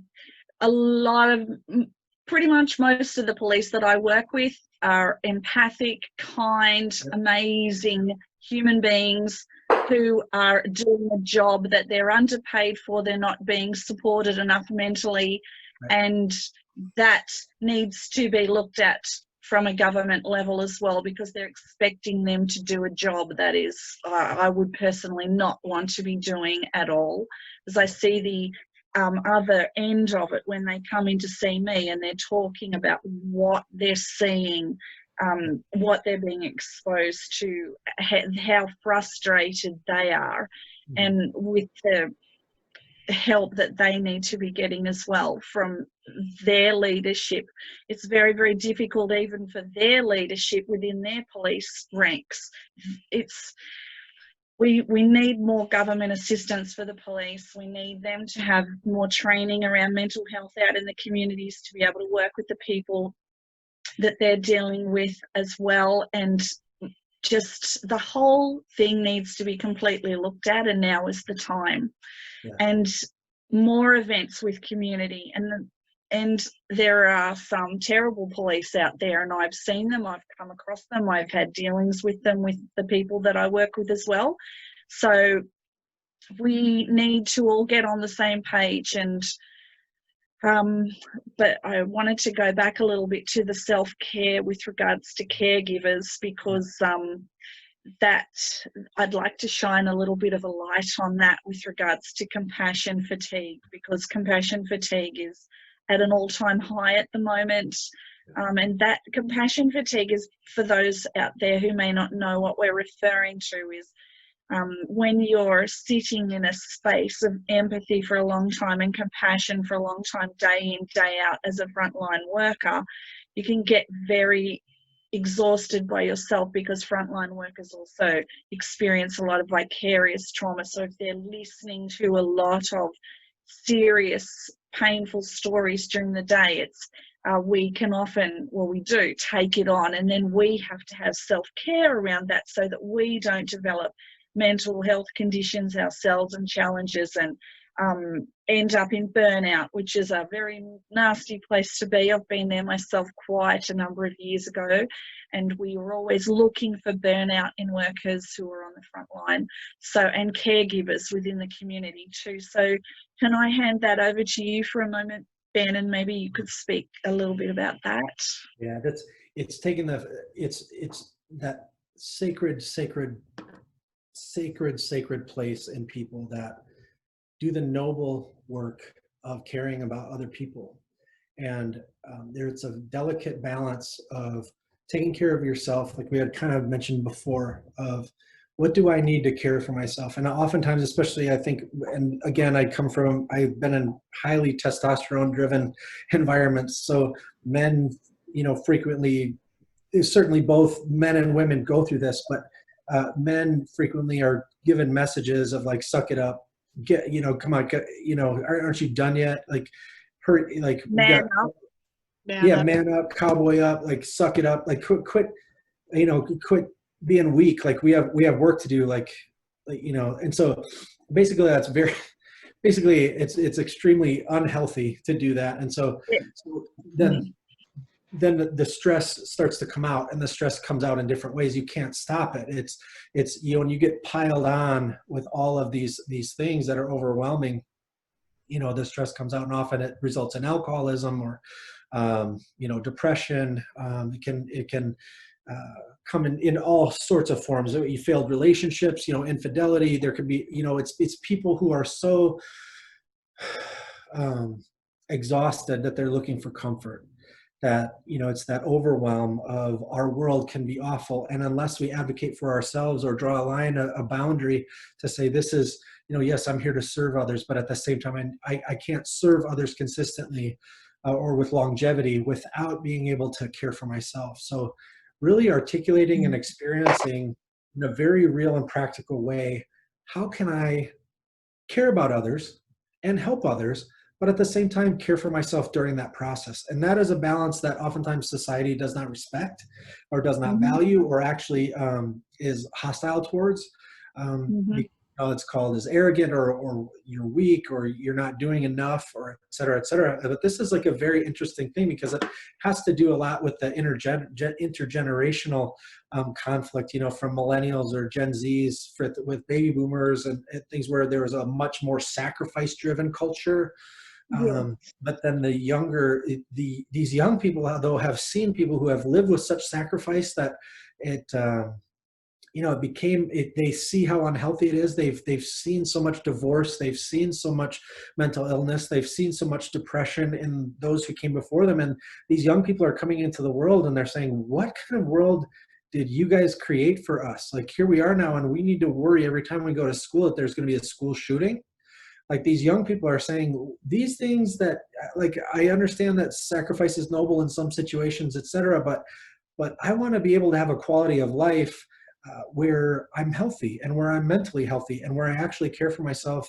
And so a lot of accusations are thrown back and forth of who's weak and who's not good enough, and all the animosity that goes back and forth. But what it just draws out from us is, especially for the people who are so noble that they go through life wanting to help people, and that they look at, like we had talked about, their suffering, and they say, how could this help other people? How could this, people who want to have that satisfying living, and then having systems that we're kind of swimming upstream in. Like, I think, like, Elise, you are doing amazing things. The senpai that's there, you're talking about, you're creating change in your systems, and you're challenging your systems because, you see the BS, you see where it's deficient, you see what it could be, and you're there to make it the best it can be, and the best it is those moments. I like where you're talking with someone who is just ready to give up. I mean, I've sat in ER, in emergency department rooms at a bedside of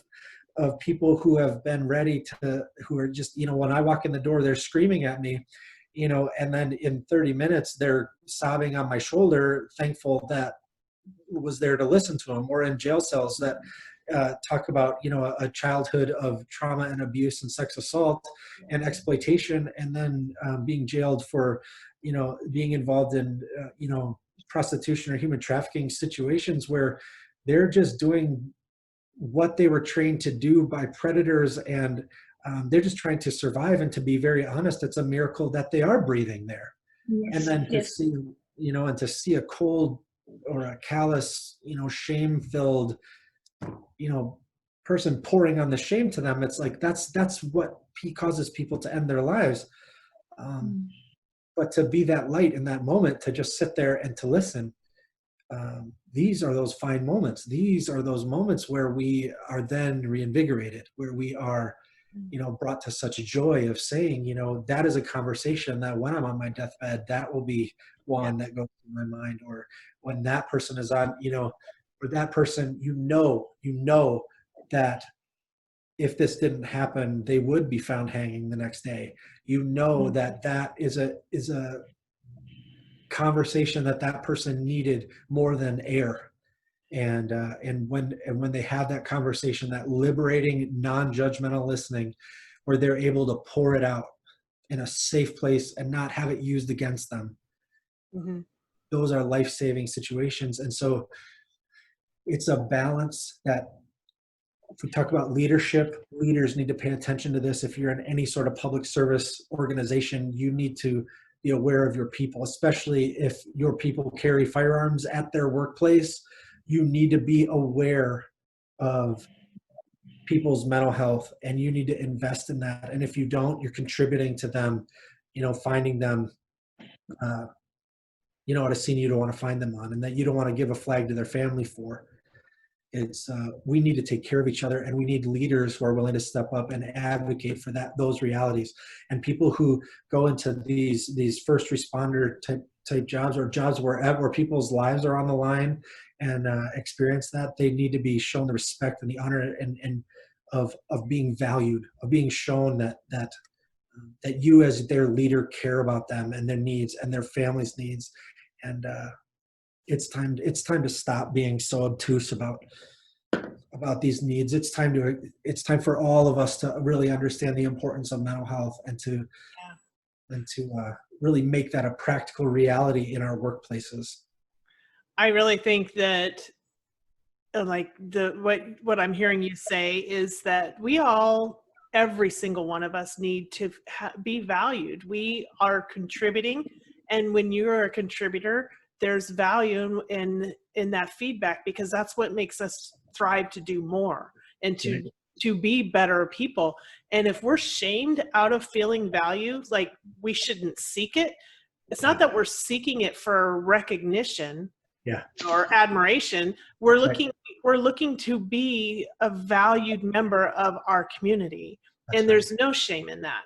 And every single person needs to hold and have value.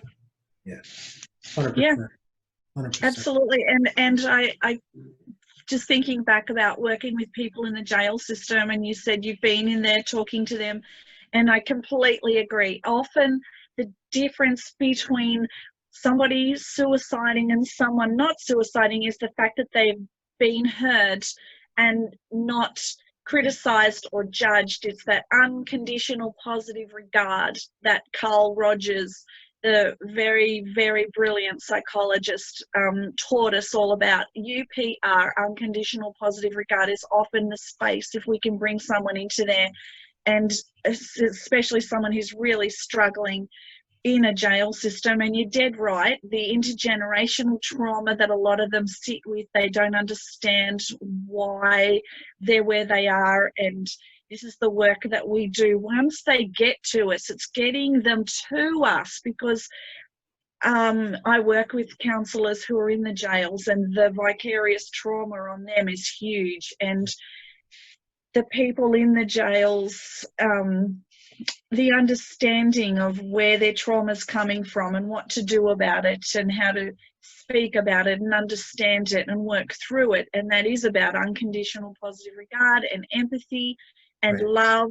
And once they have that, once they've experienced that, because a lot of them haven't experienced that, they get to talk about their trauma. They can start doing the healing that needs to take place, so that when they do come out, they have a deeper understanding of why they performed that act or whatever that got them in there, and maybe try and start working on those traumas to get them into a better place, a different place, one where they're a valued human being who's understood and cared about, which is generally a lot of the story with people in jail. They don't feel that that's where they are, a valued member of society. They haven't felt cared about, loved, empathized with, seen. It's also about, it's a nature versus nurture argument to what they've been exposed to. And I work with nuns who go in the jails and as well, and they are beautiful souls who are just little sponges, and people get to be seen. And that's what this is about. We need to be seeing each other and hearing each other. And I think that that's truly the message from today, really, and this huge message about service for the community and altruism. And I wanted to sort of also ask Ben, what if people want to come and follow you and buy your book Get Up Nation and all of these leads that get to you and the brilliant work that you're doing? How can they find you and on your websites? Just to remember it all. Yeah, they can follow. So it's Get Up Nation podcast or the Get Up Nation show. It's getupnation.com or getupnationpodcast.com. That'll get you started. Ben Biddick. I'm on LinkedIn. I'm on all the social handles. Basically, they can just Google Get Up Nation podcast, and that'll get you where you need to go. You can do idealstateconsulting.com. You could go there. But yeah, and just to touch on one thing, I think one of the most beautiful things that could happen is if we had a system where immediate care was rendered to anyone who was arrested. So anybody in any kind of absolutely chaotic, desperate situation that finds themselves in a place where they find themselves being arrested, I think immediately, I think jail needs to be thought out. And I think that if we immediately bring them into a place where they are able to get treatment right away, and from the very beginning of that whole process, that the concept of an arrest, of taking away people's freedom, could be something that is something where treatment is immediately offered and rendered in an effective way. Domestic violence is not new to our world. Suicidal thoughts are not new to the human race. Addiction is not new to the human race. Sexual assault and murder and battery, these are not new to the human race. And we know what creates these situations.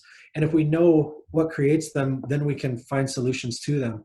And so I would think that, police officers would find a lot more respect and a lot more awe and a lot more kindness, if they are part of a system that does that helps people thrive. And I think they would like that.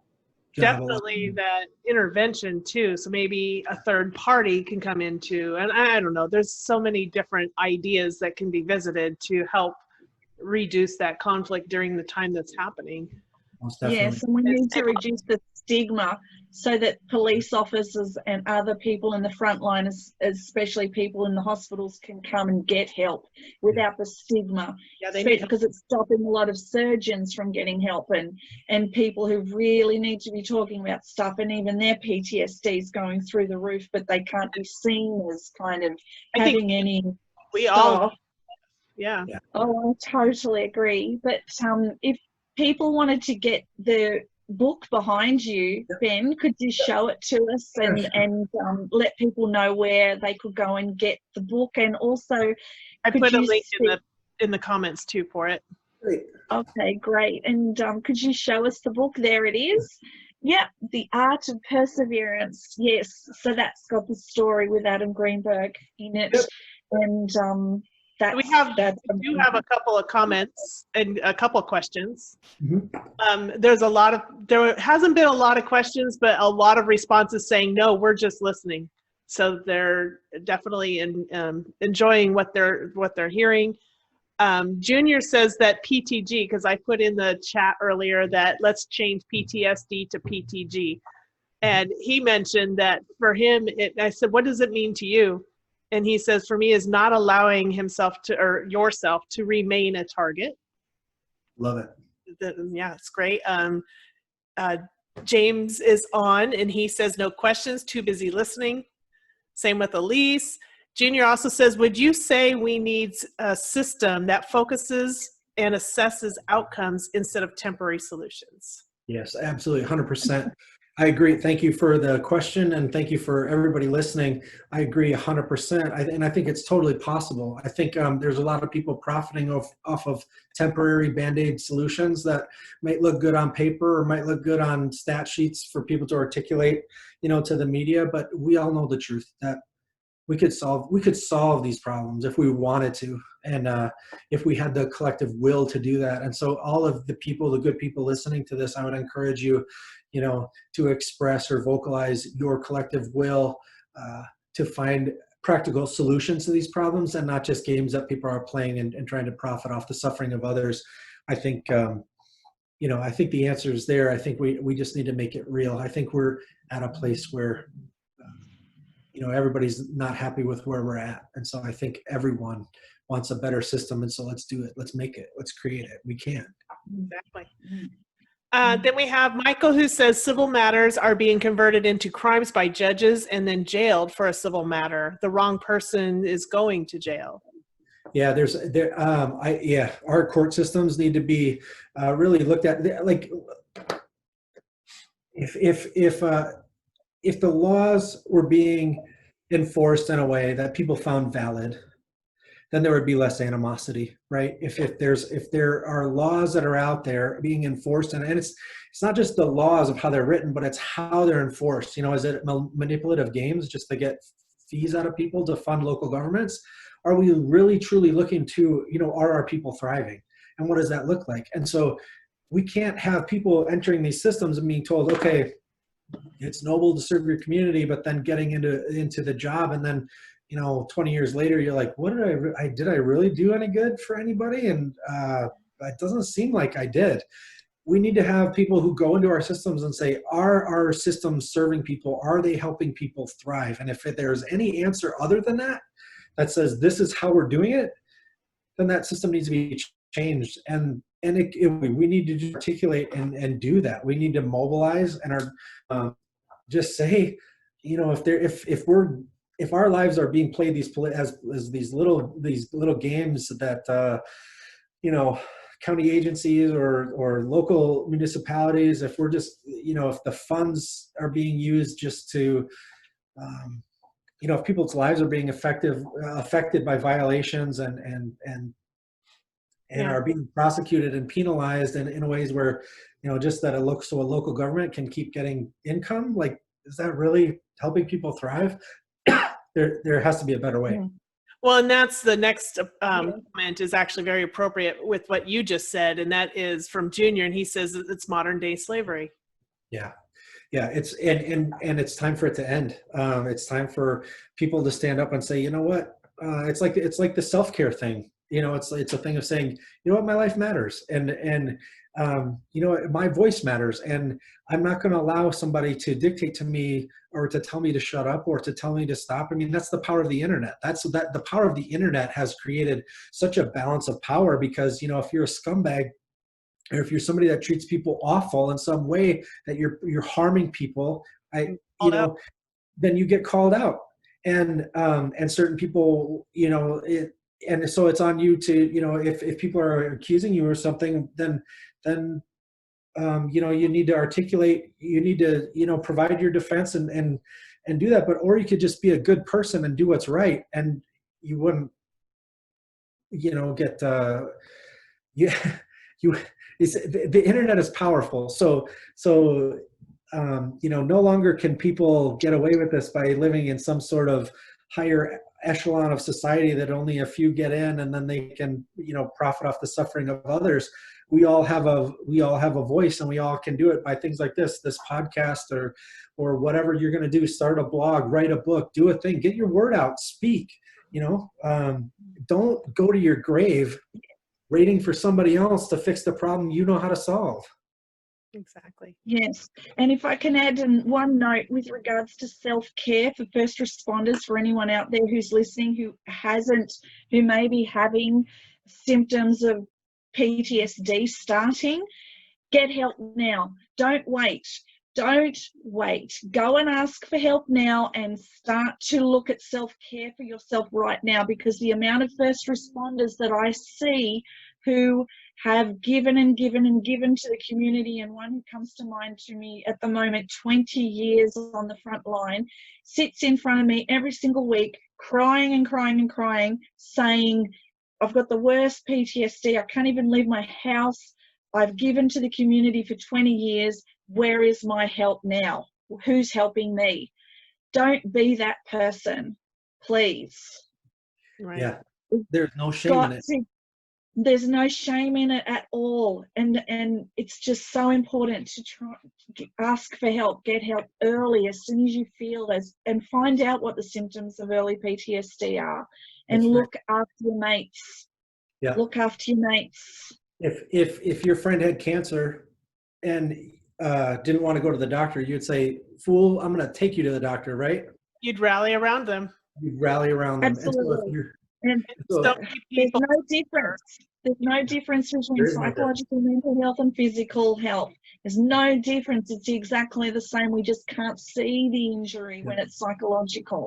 That's and right. it's not something we should be promoting the shame of. We all suffer through traumatic events from our childhood on up through our adulthood. And Right. sometimes we need help getting through these things because that's human nature. We need help. And I think mental health I think it should be available to everybody. I'm going to say it again. I know I've said it at least 3 times. I think it needs to be available for everybody so we can resolve some of those. And we talk a lot about, Elise, we talk a lot about our inner child. And a lot of times it's the pain that the inner child feels that we're reacting or acting out on even as adults. So that resolution needs to come about, and that means we need mental health. We need access to that. There, I've said it 5 times now. That's right. Yeah, and I just want to say to any men listening, what masculine thing, if anybody is frustrated with me right now because I'm saying that mental health is important, I want to say that, okay, I've served in the Army, I've served in Iraq, I've served as a law enforcement officer, I've done CPR on babies, I've rendered aid to people who've been shot in the face, I've done what other tough guy crap do I need to do to make you understand that you still need mental health treatment no matter how tough you think you are?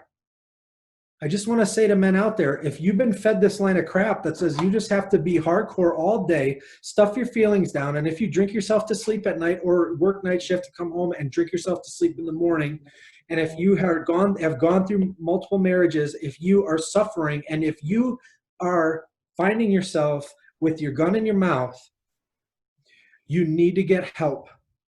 And there is nothing wrong with that. And there is nothing weak about it. And it's not to be, you don't need to be ashamed about it. You are a human being. We can't all be tough enough to face all of these awful things. Mm-hmm. And so get the help you need. Don't make a permanent decision to a temporary problem, because this is an opportunity for you to take all the pain you're feeling and let it make you deeper, more connected, more wise, more calm, more resilient, more aware, and more powerful than you have ever considered. Mm. The pain you're feeling is there for a reason. If you get into it and get through it and it's the skills you need to navigate it, you will do things you have never dreamed or imagined. Stop making excuses. I'm talking especially to men out there who have been told to suck it up and go and and quit being a whiner and quit being weak and whatever. That's the quickest way to blowing your head off. Stop it. Don't let those people in your life anymore. It's toxic. Draw a line, recognize that you're worth it, that you have value, and that you are a precious human being. And those words don't always come from other men. Those words often come from women, from girlfriends, from wives, from their peers, from, you know, people that they are surrounded by in a day. All of these people need to stop and think about, you don't shame someone into that. That's right. Help them, give them a hand. Yes, because men's suicide last year, I'm not sure whether this figure's changed or not, but is sitting at 76% of people who suicide are men. And in my world, that's not okay. I have a son, husband. I loved my grandfather to death. I love all the men in my family. They're very important. They're very important. And I want to also stress with all the stuff between the genders, we really need to stop doing that and start to connect Absolutely with each other. We're souls on a journey together. It's not about who's better, men, women, and everybody else who's in the LGBTQIA community. All of my friends out there who come into that community as well. We are all the same people. We need to get on the same page, because while we're all fighting in the gender wars, men are dying, women are dying, and it's taking the light off where it needs to be. Yep. And children are dying or they're being left parentless. And that right there should stop everybody in their tracks. Mm-hmm. We're all in this together. They say that. I hear it all the time. We're in this together. And stronger together. We really are in this together, and we are not going to survive by one gender. We need to get rid of the gender war and work together. We can solve so much more with that. If we attack all these things with a sense of this, if we looked at all of these challenges and said, am I thriving? And are all the people in my sphere of influence thriving? And we make that our priority. It's a different world in 1 year, in 3 months, in 6 months. It's a different world. We're not going to wave a wand and fix everything, but at the same time, we can make gains every day. And so we should wake up every morning and ask everybody, how's your senpai? Yeah, thank you. That's true. And on that note, if anybody's looking for more inspiration, go and listen to all of the people who Ben has interviewed and all the inspirational stories, and learn how to do this within your community too. Get inspired, get up nation, basically. GetUpNationPodcast.com, right? Yep. Yeah. I'm typing that in there. We have just a few more comments. See, Jamie says, talking about the mental health conversation we were just having, says revolving door strategy to public mental health in Australia. I'm sorry, say that again. It's a revolving door strategy to public mental health in Australia. Yeah. Some of these, it's just comments, and I'm not sure which part of the conversation that they were part of, but basically saying, okay, so Marianne says that it should be available to all, so that must be when we were talking about mental health. Yep. And then Jamie says, thank you so much, Ben. Well, thank you to Dawn and Elise and all of you who are watching this. It's like I said, you have a million options of entertainment out there, and self-development out there. And so for you to have taken some time to listen to this, I hope that you found some hope. I hope that you found some value, and we're going to continue. I know Dawn and Elise and I are going to continue to work to create a finer world every day, and am honored by you joining us here today to share in this and to impact your world. And so I just wish you all the very best, and I look forward to making some progress here out in our world together. Yeah, and we can change the world from our own backyard. You can That's true. change the world. You can. Don't think for 1 minute that you can't change the world, because I hear that a bit. I can't change the world. You can. You You can. can. And It's you changing do anyway. with It's you. always changing. Yeah. You change you, and that helps change the world. Exactly. Perfectly Yeah. said. Yes. Mm. So So on everybody, that note- oh, sorry, Elise, do you want to go ahead? I know, I was just going to say on that note. Yeah. Everybody, thank you so much for joining us. Ben, thank you for being here tonight and for all of your advocacy and your service and everything that you do. We are so grateful to have you as a part of our show. And to that, if there's nothing else, we're going to go ahead and close out, but don't go away. We'll continue this conversation for a couple minutes afterwards. Cool. All right. Sounds good. All right. Good night, everybody. Thank you, everyone. Good afternoon, everyone. Yeah, right, don't forget that.